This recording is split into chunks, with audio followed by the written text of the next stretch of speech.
Jeg bliver meget tit spurgt, hvordan jeg dog kunne få den idé at lave en film ud af Knut Hamsuns roman Sult. Og svaret er sådan set mangetydigt, fordi det var i høj grad baseret på tilfældigheder. For det første så kommer jeg fra et hjem, som ikke var noget sådan særligt litterært hjem, men min far var interesseret i at binde bøger ind. Og en af de bøger, han bandt ind, det var Knut Hamsuns Sult. Og da jeg var gammel nok, det vil sige 12, 13, 14 år, så læste jeg den. 25 år senere var jeg i Sverige engageret til at instruere en film for en svensk producent, der hed Lorentz Malmstedt. Og filmen hed Kattene. Og den var efter et teaterstykke af en finsk dramatiker, der hed Valentin Korell. Og det handlede om 14 piger i et vaskeri og en mand i det samme vaskeri. Og under indspilningen af den film, så kom jeg til at se på den her svenske skuespiller, mandlige skuespiller, som hed Per Myberg. Og jeg tænkte, det er dog utroligt så tynd den mand er. Og så tænkte jeg, når man kan være så tynd, og have en skuespiller, der er så tynd og så god, så må man også kunne lave en film ud af Knut Hamsuns Sult. Det var en så banal tanke, jeg fik. Men den bed sig fast, og jeg spurgte Per Myberg, om han kunne tænke sig at spille hovedrollen i Sult, hvis jeg nu lavede den næste år til september. Sådan noget. Dette foregik i november måned 1964. Det kunne han da godt, sagde han, men han skulle jo lige spørge sin chef, og det var Ingmar Bergman, som var chef på Dramaten, hvor han var ansat, og han skulle spørge Ingmar Bergman, om han kunne få fri. Og han kom tilbage og sagde, at det kunne han godt. Men der var jo en anden og endnu større hurdle, jeg skulle igennem, og det var simpelthen rettighederne til romanen.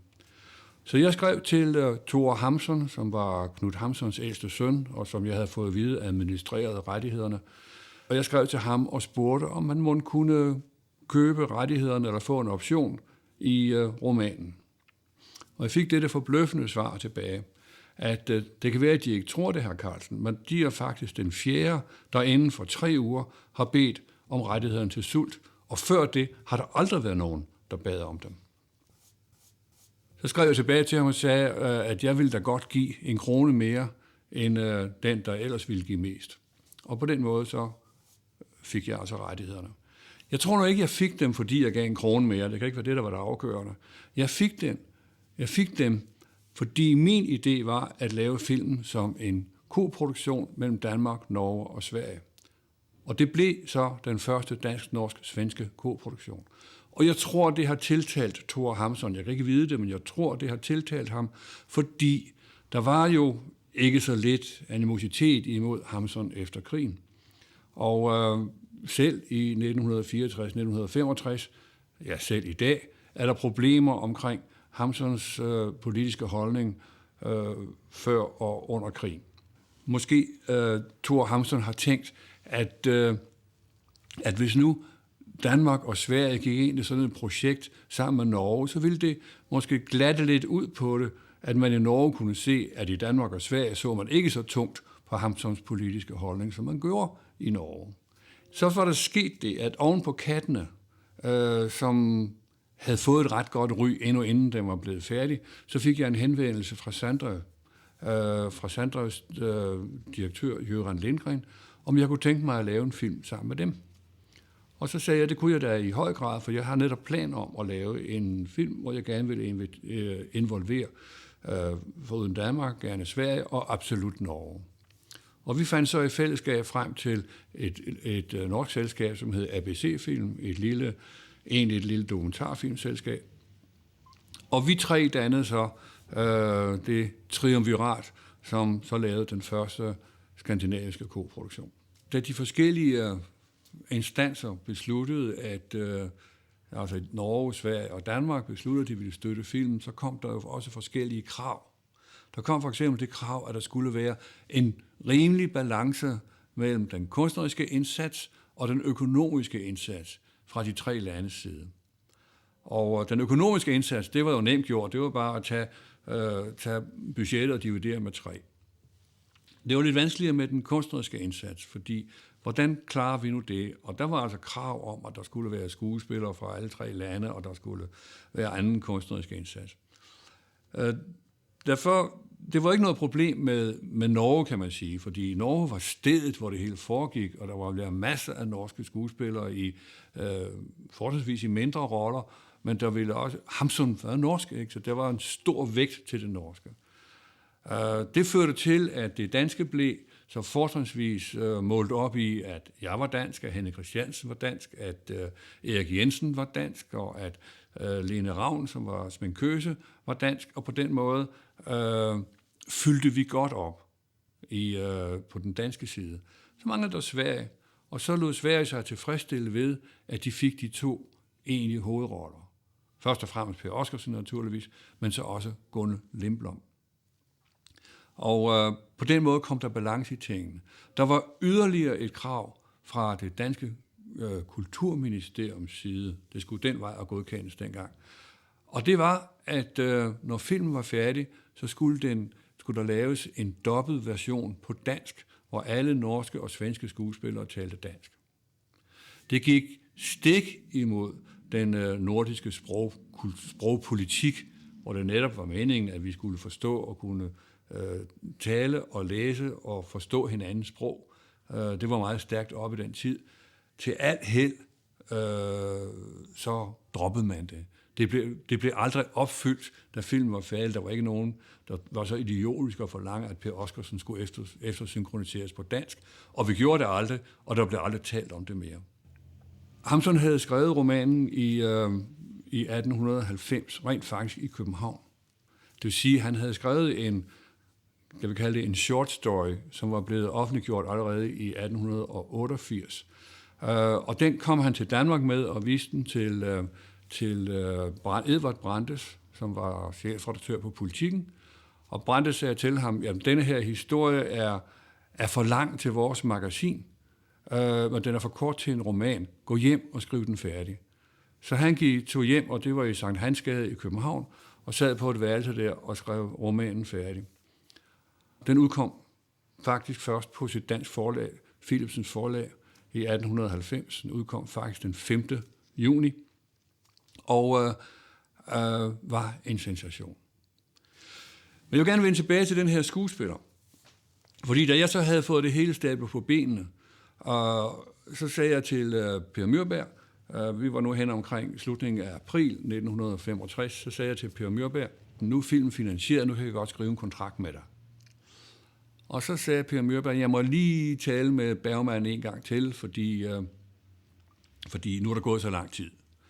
Og så talte han med sin chef, og han sagde til ham, jo, jamen, jeg står ved mit ord, du kan godt lave den, men du kan også komme til at spille hovedrollen i Pirandellos, den italienske stråhat, som jeg har tænkt mig at sætte op på Dramaten og selv instruere. Og hvad gjorde Per Myrberg så? Han sagde selvfølgelig ja til at spille sammen med en berømt instruktør, frem for en næsten debutant, som jeg var.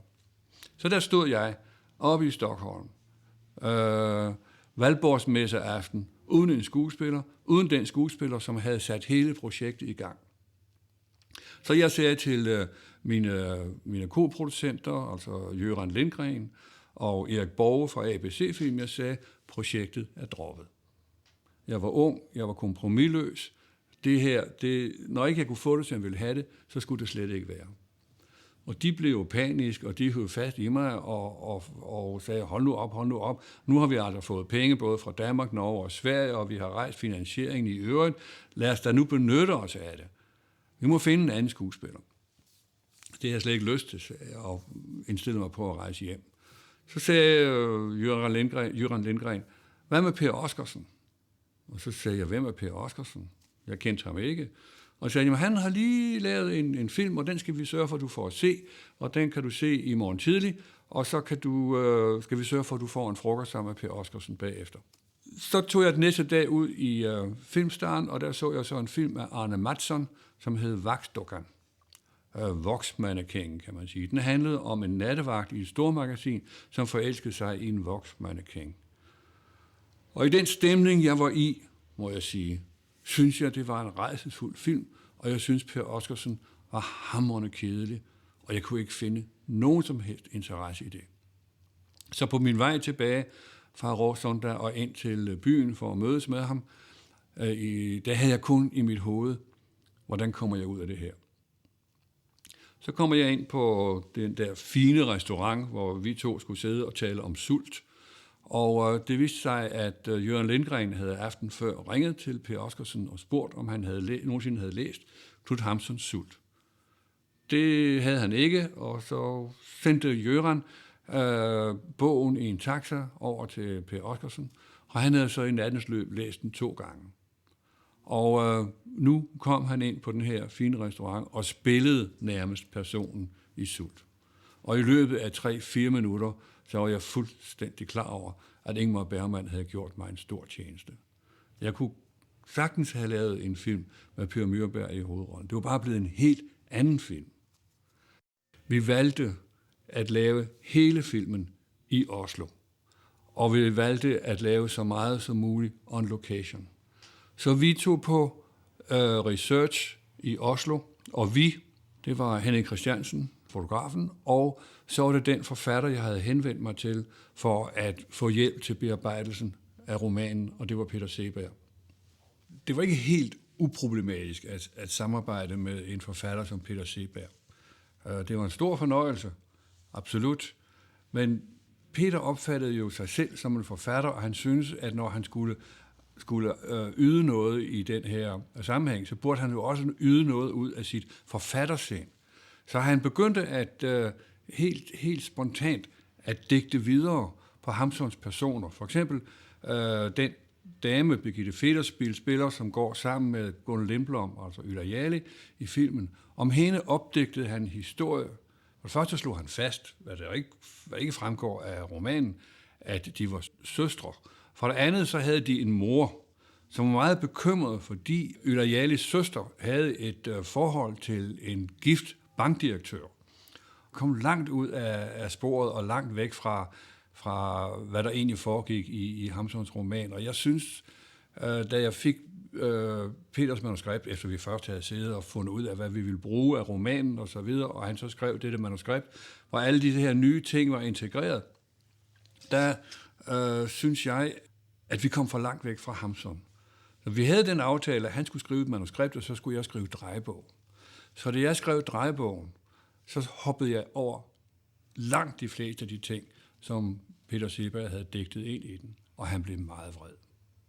Og han sagde til mig, altså hvis det er den film, jeg ville lave, så ville han stå af, og han ville ikke alene stå af, han ville stå af, sagde han, hvad der så lå i det. Men så fik jeg overtalt Peter til at komme og til der, hvor jeg boede, og så satte vi os ned, og så gik vi det igennem punkt for punkt at forklare ham, hvorfor jeg havde gjort det. Og det endte med, at han helt accepterede det. Og det, som jeg fortæller her, det har Peter Seeberg og jeg rejst rundt omkring og holdt dobbeltforedrag om og fortalt om vores lille konflikt på det her område. Så det var ikke noget, der fik ham til at bære af. Det var ikke noget nemt projekt, for Sult er det, der hedder en jeg-roman. Det er en første person, ental person, der fortæller. Det er en indre stemme af hovedpersonen. Der er en dommeligt ved det er, at i virkeligheden er det sindet, det er det indre i personen, der er hovedpersonen i romanen. Og det gør den jo ikke nem at filmatisere. Men det var jo også en sensationel roman, da den kom. Fordi det var den første, der ligesom søgte indad. Og siden har man fået masser af bøger med, hvor man har søgt ind i sjælen. Men det her var en af de første, der forsøgte at gå indad og analysere jeget. Det, der var problemet for os, det var ligesom at få jeg kan bruge udtrykket overført, men altså få genbrugt, eller hvad skal man sige, den subjektivitet, som ligger i romanen. Altså, hvordan kommer man ind i fortælleren, som gør jo en roman, når man sidder og læser den, ja, så oplever man jo, at man selv er inde i den, at man oplever næsten, at jeget er en selv. Hvordan får vi den subjektivitet, den fantastisk stærke identifikation ind i en film som den her? Og det havde vi lange filosofiske betragtninger over. Og vi nåede frem til at vi arbejdede med en slags trekant. En trekant, som bestod af hovedpersonen, som vi ser på, det hovedpersonen ser, samt kameraet. Det var den trekant, som vi etablerede i vores bevidsthed. Det lyder lidt filosofisk, men det hjalp os ganske kolossalt.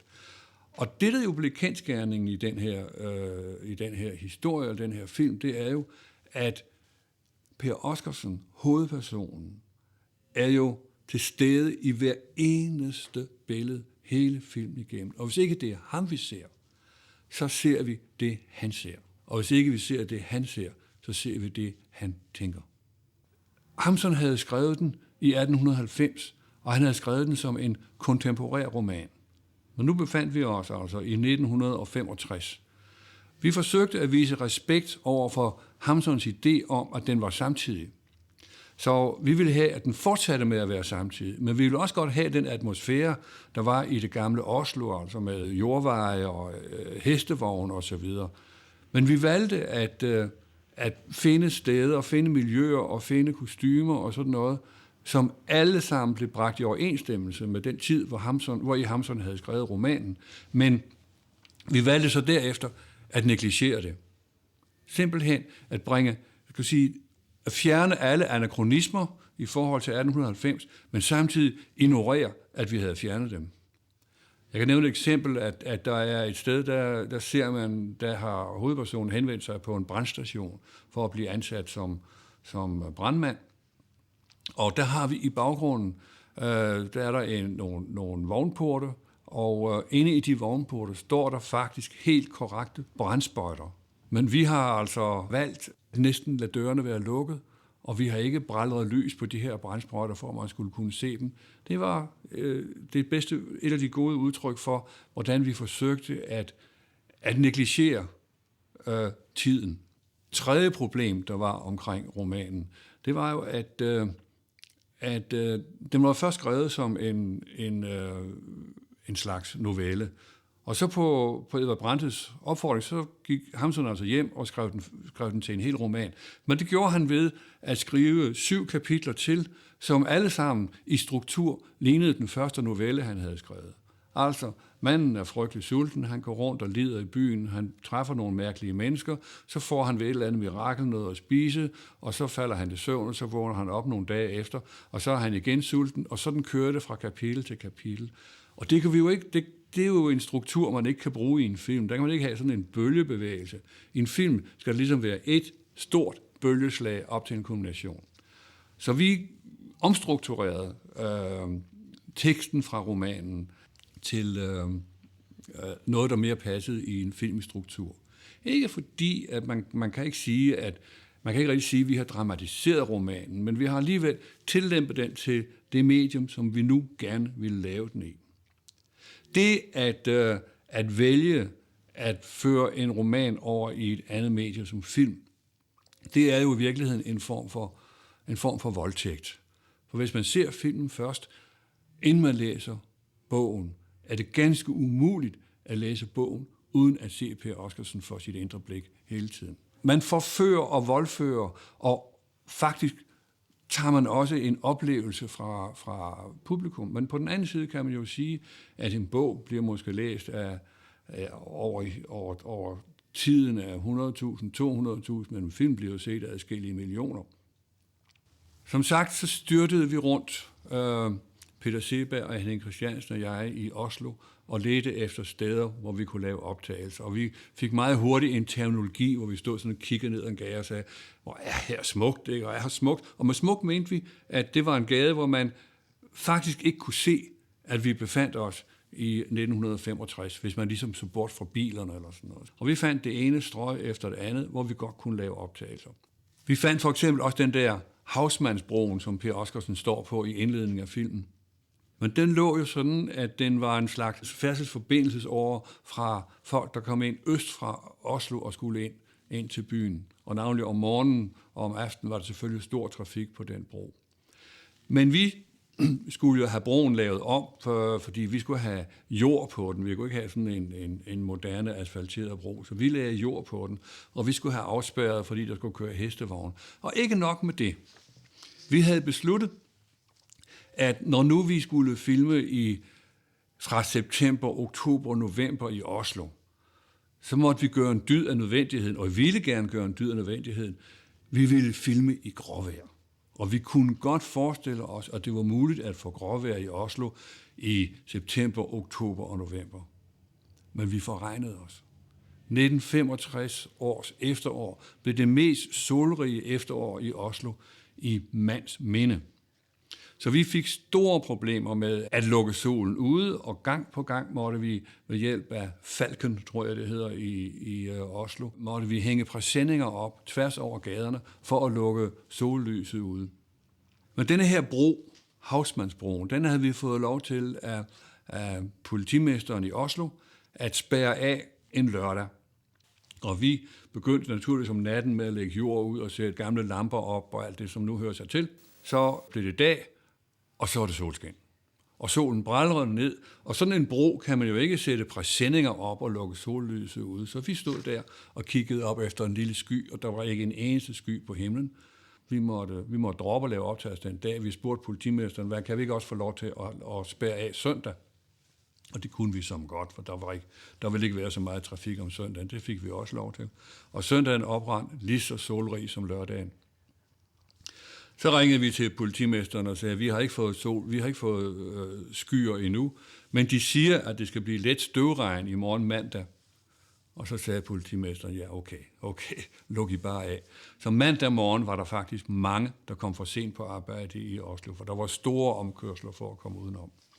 Og på den måde hjalp Oslo by os kolossalt med at komme igennem med den her film, som i parentes bemærket ikke ville kunne laves 5 år senere. Der var Oslo så meget bygget om, og så meget var ravet ned, osv. Et af de steder, vi fandt, var det, der hedder Logihuset. Det fandt vi i Tomtegate nummer 11. Det var en bygning, som var perfekt velegnet til vores brug. En indre gård med svalegange osv. Så den forelskede vi os i, og den besluttede vi straks, vi ville bruge, og spurgte ejeren, og ejeren sagde, det må jeg godt, men der kommer altså et entreprenørhold og rager hele lortet ned, inden der er gået en uge. Så på det tidspunkt var vi vel 1,5 måned fra optagelsernes begyndelse. Så det var jo katastrofe. Men en af de norske skuespillerinder, som havde en ganske lille rolle i filmen, hun var gift med en arkitekt, som arbejdede i byplanlægningen. Og han hørte om det her problem. Og pludselig viste det sig, at der lå nogle gasledninger nedenunder det her hus, som man ikke havde ordentligt registreret, og det ville i hvert fald tage 1,5 til 2 måneder at få dem registreret. Men det er resultat, at entreprenørholdet, nedrivningsholdet, blev aflyst 2 måneder, og vi fik så vores optagelser. Og på den måde var der utrolig hjælp alle vegne. Når Hamsun vælger, at hans roman er en samtidsroman i 1890, så er det fordi, han bevidst ikke vil spille på, at det skal være eksotisk. Og det, der sker for os, når vi laver den i 1965, og stadig lader den foregå i 1890, det er jo, at fortiden, de 75 år siden, bliver til en slags eksotisme, som ikke hører hjemme i den film, men fordi det hører ikke hjemme i den historie, for Hamsun har ikke ville bruge eksotisme i sin fortælling. Og det blev meget bevidst for os, fordi vi kendte jo andre bøger af Hamsun. Vi kendte blandt andet Pan, som Hamsun skrev 2 år senere, men som foregår i Hamsuns fødeår 1859. Og der bruger han den forgangne tid, altså det, at det er for nogle år siden, bruger han til en vis grad som eksotisme. Og det gjorde han altså ikke i Sult, og derfor synes vi heller ikke, at det skulle fornemmes, at dette her er noget, der foregik for længe siden. Og det, at vi undlod at vi ikke gjorde det til en historisk film, ikke til en kostymefilm i egentlig forstand, det tror jeg har været medvirkende årsag til, at man er hoppet på den, om jeg så må sige, at man ser den med interesse. Inden vi skulle lave den, der satte vi os ned og så en lang stribe kostymefilm. Jeg lagde mærke til, at de begyndte næsten altid enten med, at en hånd dyppede en fjerpen i et blækhus, eller en meget fin karet kom kørende ind på en gammel gårdsplads. Eller sådan noget. Det blev ligesom fra starten slået fast med 7-tommersøm. Det her foregår i en anden tid. Nok ville vi ikke spille på, at det her skulle være eksotisk. som sagt. Men vi ville jo heller ikke have, at det skulle virke nutidigt. Altså, det var sådan en underlig... Det skulle være tidløst. Og det gav os også nogle problemer, rent fotografisk. Henning Christiansen kæmpede for at finde en billedmæssig stil, som kunne gøre billederne tidsløse. De første billeder, prøvebilleder vi tog, netop fra Hausmannsbroen ned langs de gamle facader der, dem sendte vi til fremkaldelse og fik filmen og kiggede på den. Og det skreg af 1965. Det så ikke på nogen måde ud som det, vi gerne ville, nemlig at de var tidløse. Henning Christiansen kæmpede med det på flere måder. Han kæmpede i øvrigt med sin billedstil, i han gerne ville have, at i denne film skulle det sorte være sort, og det hvide skulle være hvidt. En slags også udtryk for så meget andet, der var i denne films absolutter. Og derfor så optog vi jo mange sådan scener eller billeder af bare gader. Og pludselig opdagede vi, at når vi begyndte at bruge længere linser, fra 50 mm, 75 eller 80 eller 85 mm, hvad det nu hed, og op til 112 mm, når vi brugte disse lange linser, så pludselig så det ud, som om dette var fra en anden tid, og absolut en tid, der lå før vores tid, uden at det blev til historiske billeder. Og på den måde fandt vi altså en stil, der er lidt uforklarligt. Den eneste måde, jeg kan forklare det på, det er, at da vi ligesom gik til en yderlighed og tog et billede sådan på langs ned igennem en gade med et meget langt teleobjektiv, og vi ser Per Oscarsen på fortovet mellem andre folk kom gående imod os, og Yla Jali, altså Gunnar Lindblom, går væk fra os, og på et vist tidspunkt der passerer de to hinanden, og deres skuldre rører ved hinanden, og hun vender sig om og ser efter ham. Han ser ikke efter hende. Men i den lange tid, der går, inden de når frem til at røre ved hinanden, der går de, uden at flytte sig nogen steder. For sådan er det, når man går i aksen i lange objektiver. Og den der underlige med, at de bevæger sig, men de kommer ingen steder, det blev for mig til en slags tidløshed, for bevægelse og tid hænger jo sammen. Og jeg tror, det er noget af forklaring på, at vi fik den der underlige tidløshed ind over filmen. Det var ikke alt, vi kunne lave on location. Det var ikke alt, der eksisterede, og vi var meget heldige for eksempel med at finde noget, det som hed Spiseforretningen Augusta, som var en lille primitivt spisehus, som stod der fuldstændig, som det havde stået siden 90'erne. Det eneste, vi skulle, det var at fjerne en telefon. Ellers var det præcis, som det skulle være. Den anden restaurant, hvor Yla Jali og hendes søster går ind, det er bygget i studie. Og hans forskellige værelser er bygget i studie. Logihusets hvert eneste lejlighed er bygget i studie. Og redaktionen og redaktørens kontor og Yla Jalis hjem, alt det er bygget i studie. Det var Erik Aas, som var scenograf, og jeg lærte Erik Aas at kende på den her film. Det blev den sidste, han kom til at lave. Han døde faktisk, inden filmen var færdig. Arbejdet med Per Oscarsen var fantastisk underholdende og fantastisk nervepirrende. Per er den type skuespiller, som arbejder meget på spontanitet. Han arbejder meget på, hvad der falder ham ind i øjeblikket. Det er ikke engang velovervejet. Det er intuition, det kører på. Det er virkelig intuitionsspil. Så jeg kunne jo lave alle mulige aftaler med Per Oscarsen om, at på det tidspunkt i sin replik i scenen, der skulle han helst gå ud nogle skridt bagud, og så skulle han gå ud til højre. Og hvad gjorde Per Oscarsen? Han tænkte ikke et sekund på, hvad vi havde aftalt. Han tog et par skridt fremad og gik ud til venstre. Og det kæmpede vi jo meget med, men jeg tror også, det gav en friskhed i billederne, fordi Henning Christiansen opdagede jo meget hurtigt, at her gjaldt det om ikke at have kamerahovedet, panoreringshovedet skruet fast.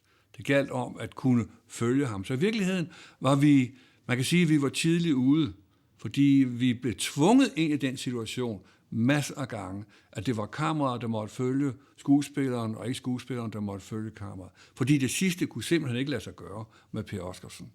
Så i virkeligheden foregreb vi noget af det, som har været effekten af en af effekterne, en af efter min mening de vigtigste effekter af dogmefilmen, det er, at i dogmefilmen, der følger kameraet skuespillerne, og det er ikke skuespillerne, der følger kameraet.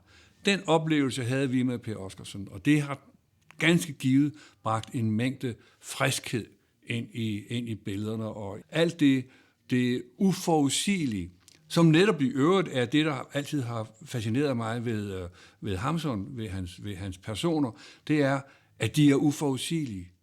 Her var det altså i kropssproget, at hovedpersonen var uforudsigelig, men personerne er også uforudsigelige i deres replikker. Man ved aldrig hos Hamsun, hvad der kommer ud af hans personer i det næste øjeblik. Og det er det, der er det fascinerende ved dem. Det rejste et naturligt problem, da jeg så bragte Gunnel Lindblom, en klassisk skuespillerinde, som er vant til Bergmans stil, og hvor alt er forberedt i mindste detalje, da jeg bragte dem sammen til det lille kammerspil, de har, hvor hun insisterede på, at hun hele tiden ville vide, hvad Per Oscarsson gjorde næste gang. Og det kunne han ikke fortælle hende, for det vidste han ikke. Og det brugte vi altså utrolig meget tid på at finde ud af, og få det til at fungere. Der var ikke nogen konflikt i den forstand. Der var bare en forskel i spillestil, i måde at udtrykke sig på, som var så forskellig. Jeg tror, at da det kom til stykket, så fik vi også en slags dyd ud af det, fordi det blev så til forskellen på denne vidstborgerlige kvinde, som møder denne ekscentriske person, denne ekscentriske mand, som er out of nowhere, som slet ikke hører hjemme i nogen klasse eller nogen steder, og så hendes faste borgerlige. Og den lille konflikt, der var i deres spillestil, var med til at forstærke, den misalliance, som de to personer under alle omstændigheder ville være. En anden situation, hvor vi oplevede sådan lidt problemer i samspillet mellem to, kan man sige, generationer af skuespillere, det var i samspillet med Osvald Helmuth, som her spillede sit livs sidste rolle. Han var syg, da han kom til Oslo for at spille Pantelåner. Han led, han havde kræft, men han var som en cirkushest, der nu var kommet ind i manegen igen. Han følte sig godt i sin rolle. Men der var et problem, og det var, at Osvald Helmuth er jo den gamle solist, som oftest har stået på scenen sammen med en akkompagnatør og leveret sine viser, eller i hvert fald altid har været hovedskuespilleren. Her skulle han ligesom men her skulle han altså være en person, der skulle spille over for en anden person, og det vil sige, at han skulle modtage stikord til sine egne replikker. Problemet var bare det, at Per Oscarsson jo taler svensk, og Osvald Helmuth, som dels var svækket af sygdom, måske ikke var særlig god til svensk, og jo også var en ældre herre, havde vanskeligt ved at følge med i Pers spil. Og stikordsprincippet eller praktikken blev yderligere vanskeliggjort af, at vi kunne lave en prøve, hvor Per kom med stikordet, hvor det skulle komme, og Osvald Helmuth reagerede på det, som han skulle. Men når så jeg sagde kamera, og det gjaldt, så for fanden i Per Oscarsson, og så spillede han, som han ville, og havde bygget sætningen om, og stikordet var pakket ind et eller andet sted, midt ind i sætningen. Så da sætningen var overstået, så stod Osvald Helmuth der, og kunne ikke forstå, hvor stikordet var blevet af. Det generede ham selvfølgelig. Han følte sig vel nok... Han følte ikke, at han var dygtig nok, eller hvad ved jeg. Han kunne ikke leve op til situationen. Så spurgte jeg ham, om han ville være med til et eksperiment. Og eksperimentet gik ud på, at jeg bandt en snor om anklen på ham. Og så sad jeg ved siden af kameraet. Og når jeg kunne mærke på Per Oscarssons spil, og jeg kunne også godt forstå, hvad han sagde, at jeg kunne mærke, at nu nærmede tidspunktet sig, hvor stikordet ville være kommet, hvis han havde fastholdt den sætning. Så trak jeg i snoren, og så reagerede Osvald på den måde, at han selv tog over, og så timede han så præcist, som kun den store kunstner kan gøre. Og det var en fantastisk oplevelse. Jeg havde et par år tidligere end optagelserne af Sult mødt en polsk jazzmusiker, som jeg havde truffet inde i Montmartre, der var Montmartre i Stor Regnegade. Og han og jeg var på en eller anden måde faldet for hinanden. Jeg havde vist ham en film, jeg havde lavet, og jeg spurgte ham, om han ville lave musik til min næste film. Og det ville han godt, så han lavede musik til en film, jeg lavede i 1963. Og det blev så til, at han også lavede musik i en film, jeg lavede i 1964. Det var den, jeg talte om tidligere. Den jeg lavede i Sverige. Det var Christoph Komeda. Vi blev fantastisk gode venner. Og vi havde det utrolig morsomt sammen. Og han var en fantastisk komponist at arbejde med. Vi kommunikerede på tysk, som ingen af os talte. Men det forløb fint. Og en gang imellem kunne vi godt høre, at det var noget forfærdeligt kaudervælsk, vi sagde til hinanden, og så kom vi til at grine af det. Vi kunne godt høre, at det var kaudervælsk. Så da han kom til Danmark og slog sig ned hos mig, fordi han skulle lave musikken til Sult, denne jazzmusiker skulle lave musikken til Sult, der satte vi os ned med de ruller, jeg på det tidspunkt havde færdigklippet ned til den længde, den skulle have, og så kørte vi den i klippebordet igen og igen. Vi kørte den samme rulle om og om igen, og han spurgte om alt, og han fik alt at vide. Han ville vide nøjagtigt, hvad de sagde. Vi trængte ind i alt, hvad der var af underliggende stemninger og så videre i filmen. Og efter det gik han så i lag med at arbejde. Og jeg har ingen forstand på musik, og jeg kunne ikke diskutere hverken noder eller noget som helst med ham. Det er selvfølgelig heller ikke min opgave. Men jeg må sige, at det, der kom ud af det, var ganske enestående. Og er ganske enestående. De, der hører musikken i dag, vil tro, at meget af det er synthesizer. Men synthesizeren blev opfundet 15-20 år efter, vi lavede Sult.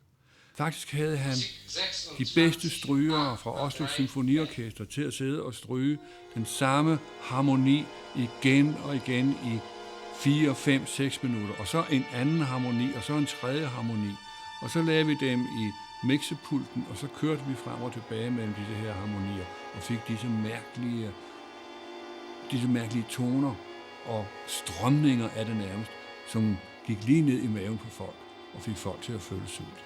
Det er et ret fantastisk stykke musik. Han lavede på skift musik for Polanski i Hollywood og for mig i København. Og efter Sult lavede han musik for endnu en film. Mennesker mødes, og sød musik opstår i hjertet. Og så rejste han over og skulle lave musik for Polanski igen. Og så var det egentlig meningen, at han skulle komme over og lave musik for endnu en film til mig. Men i mellemtiden omkom han ved en fuldstændig tåbelig ulykke i Los Angeles. Og der mistede jeg altså ikke alene en god ven, men også en fantastisk komponist, og jeg synes faktisk ikke, det har været mig muligt at opdrive en så god filmkomponist som Komeda siden. Tilbage i 60'erne var det ikke så moderne at give kredit til alle, som var med i en film. Og det er jo egentlig lidt en skam, fordi en film er jo alles arbejde. Alle har gjort en indsats, så derfor synes jeg, at nu er det på tide, at alle får kredit.